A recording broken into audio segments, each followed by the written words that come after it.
दुआओं की ताकत। लखनऊ की तंग गलियों में एक गरीब महिला जैनब अपने छोटे से घर में अकेली रहती थी। उसकी प्यारी बेटी फातिमा कुछ साल पहले एक भयानक दुर्घटना में गुजर गई थी और उसके पति ने भी उसे छोड़ दिया था। जैनब का दिल टूट चुका था, लेकिन उसने कभी अल्लाह से शिकायत नहीं की। वह हर दिन 5 वक्त की नमाज अदा करती और अल्लाह से हिम्मत की दुआ मांगती रहती थी।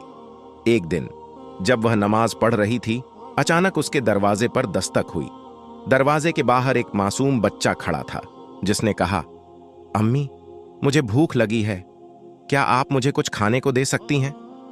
जैनब के पास खुद भी कुछ नहीं था, लेकिन उसने अपने आखिरी रोटी के टुकड़े को बच्चे के हाथ में रख दिया और उसे प्यार से विदा किया।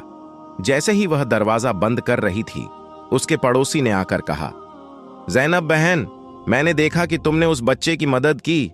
अल्लाह तुम्हारे इस नेक काम का सिला जरूर देगा। रात को जैनब सोने के लिए लेटी थी कि अचानक उसने घर के बाहर कुछ आवाजें सुनी।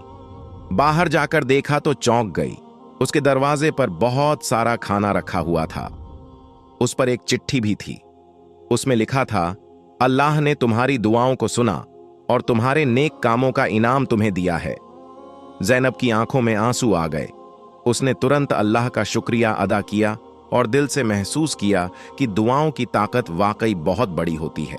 उसने हमेशा अल्लाह पर भरोसा किया और उसकी रहमत ने उसे कभी अकेला नहीं छोड़ा।